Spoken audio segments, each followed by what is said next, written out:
پہچان ہوتی ہے۔ شاعری کیا ہے؟ ایک انسان جو کچھ محسوس کرتا ہے شاعر اس کو شعر میں پیش کر دیتا ہے۔ شعر کا انداز اگر اچھا ہو تو لوگ اس میں دلچسپی لیتے ہیں، اس کا اثر بھی قبول کرتے ہیں۔ دنیا کی ہر زبان میں شاعری موجود ہے۔ مقامی زبانوں میں لوگ کہانیاں اور پرانی قصے نظم میں بیان کرتے ہیں۔ آئیے پاکستان کے مختلف علاقوں سے تعلق رکھنے والے شاعروں کے بارے میں پڑھیں۔ اگرچہ ان کے علاقے اور زبانیں ایک دوسرے سے مختلف ہیں لیکن ان کے پیغام ایک ہے۔ در حقیقت یہ ایک گلدستی کے رنگا رنگ پھول ہیں۔ رحمان بابا، عبد الرحمان بابا ہے۔ رحمان بابا پڑھنا نہیں چاہیے ویسے۔ پشتو زبان کے مشہور شاعر رحمان بابا کا اصل نام عبد الرحمان تھا۔ وہ پشاور کے جنوب میں 3 میل کے فاصلے پر واقع ایک گاؤں بادر کے رہنے والے تھے۔ وہ انتہائی نیک اور پرہیزگار انسان تھے، اسی وجہ سے لوگوں میں بابا کے نام سے مشہور ہوئے۔ آواز آ رہی ہے میری؟ اچھا، انہوں نے اپنی شاعری بھی اللہ سے محبت، انسانوں کو خدمت، بلائی اور خیرخواہی پر زور دیا۔ پشتو بولنے والے میں رحمان بابا کو بڑی مقبولیت حاصل ہے۔ لوگ آج بھی اس کے اشعار بڑے ذوق و شوق سے وہ پڑھتے ہیں۔ ٹھیک ہے، اچھا جی، کدھر گیا باقی؟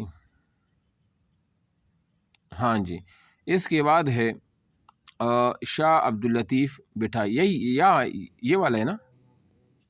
ہاں جی، شاہ عبداللطیف بٹھائی سندھی زبان کے مشہور شاعر ہیں۔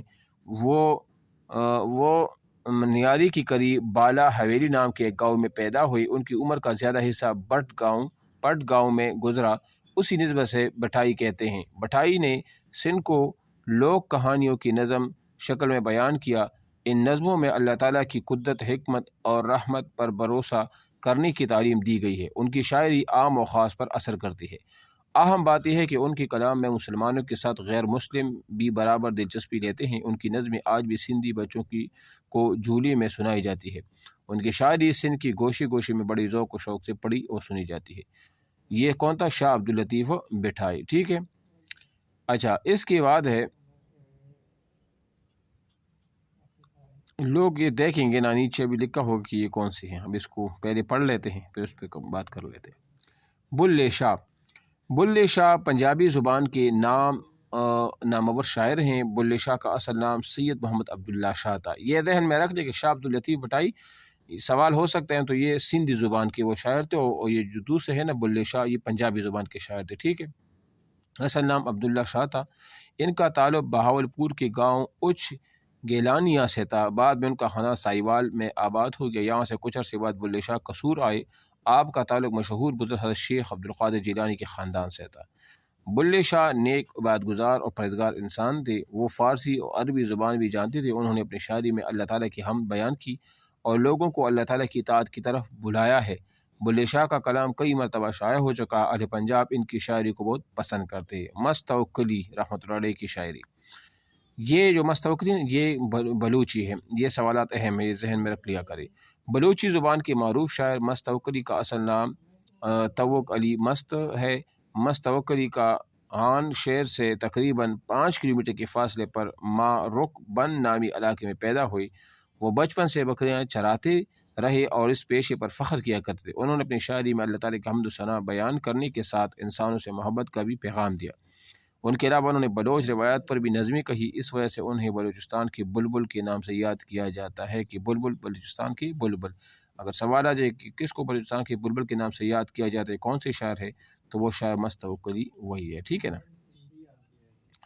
للہ عارفہ رحمۃ اللہ علیہ، للہ عارفہ سری نگر سے 30 میل دور یاندرن گاؤں کی ایک ہندو خاندان میں پیدا ہوئی۔ جوانی میں اسلام کی طرف مائل ہوئے اور اسلام قبول کر لیا۔ اس کے بعد انہوں نے زیادہ تر وقت اللہ کی بات میں گزارا اور شاعری شروع کر دی۔ للہ عارفہ نے انسانوں سے محبت، بھائی چارے، مساوات اور عدل انصاف کو اپنے شاعری کا موضوع بنایا۔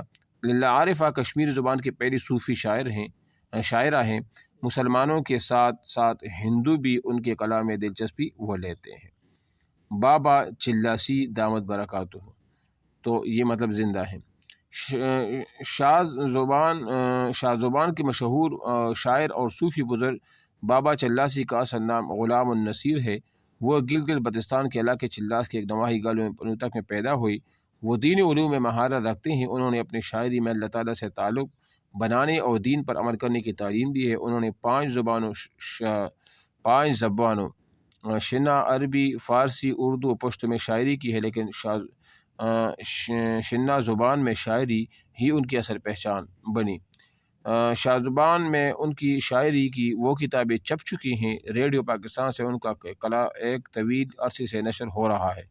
لوگ ان کی شاعری کو پسند کرتے ہیں اور علم و تقویٰ پرہیزگاری کی وجہ سے ان کا بے حد احترام بھی کرتے ہیں۔ ٹھیک ہے نا؟ آواز آ رہی میری؟ اچھا، اب کہاں ہے؟ اچھا، اس میں تو سوالات ہیں ہی نہیں نا۔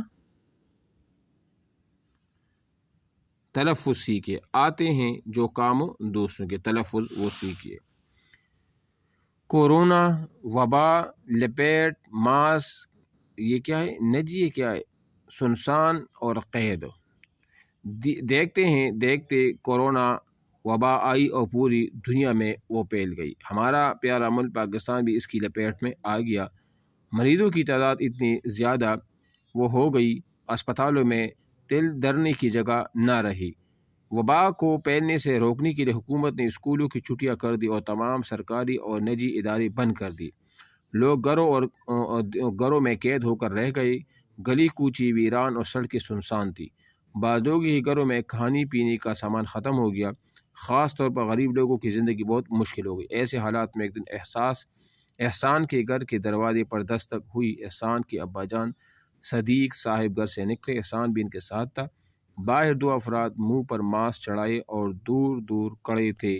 صدیق صاحب نے ان دونوں افراد کو سلام کیا، انہوں نے سلام کا جواب دیا، پھر انہوں نے دونوں نے صدیق صاحب سے کوئی بات کی، جس کے بعد صدیق صاحب گھر گئی، ایک تھیلا آٹا، کھانے پینے کا سامان لیا اور ان کی گاڑی میں ڈال دیا، اور صدیق صاحب نے انہیں کچھ رقم بھی دی جن کا انہوں نے شکریہ ادا کیا اور چل پڑے۔ ٹھیک ہے، اچھا جی۔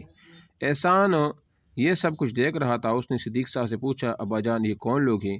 صدیق صاحب بیٹھا، یہ خدمت خلق ایک تنظیم کے لوگ ہیں، یہ مشکل حالات میں غریبوں، ناداروں اور ضرورت مندوں کی مدد کرتے ہیں۔ احسان، ابا جان یہ سامان کہاں سے لے کر جائیں گے؟ صدیق صاحب، یہ لوگ کرونا وائرس سے بچنے کے لیے ضروری چیزیں تمام لوگوں کو دیتے ہیں، مثلا ماسک اور سینیٹائزر وغیرہ، باقی کھانے پینے کی چیزیں امیروں سے لے کر ضرورت مندوں تک پہنچاتے ہیں۔ آپ کو پتہ ہے کہ اس وقت دکانیں، بازار اور ریسٹورینٹ یہ جو ہے نا وہ بند ہے، اور اس وبا سے وہ لوگ زیادہ متاثر ہوئے ہیں جو دن کو محنت مزدوری کر کے شام کو اپنی اور اپنے بچوں کی ضروریات وہ پوری کرتے ہیں۔ اب انہیں کام نہیں مل رہا، وہ خالی ہاتھ ہیں۔ یہ لوگ ضرورت کی چیزیں ایسے لوگوں میں مفت تقسیم کرتے ہیں تاکہ ان کی ضروریات کو وہ پورا کر سکیں۔ احسان، ابا جان یہ لوگ صرف کھانے پینے کی چیزیں تقسیم کرتے ہیں۔ صدیق صاحب بیٹھا، ان لوگوں کو کورونا کی مریضوں کے علاج کے خصوصی مراکز صحت بنائے ہیں جہاں ڈاکٹر اور دیگر طبی عملہ اس وبا کا مقابلہ کرنے کے لیے مکمل حفاظتی سامان کے ساتھ وہ موجود ہے۔ احسان، اچھا تو یہ لوگ غریب اور مجبور لوگوں کی خدمت کرتے ہیں؟ صدیق صاحب، ہاں بیٹا، کسی علاج اور عارض کے بغیر صرف اللہ کی رضا کے لیے لوگوں کی مدد کرنا خدمت خلق کہلاتا ہے۔ پاکستان میں خدمت خلق کی کئی تنظیمیں کام کرتی ہیں۔ احسان، کیا خدمت خلق یہ تنظیمیں صرف وبا کی موقع پر کام آتی ہیں؟ صدیق صاحب، بیٹا یہ تنظیم ہر قسم کی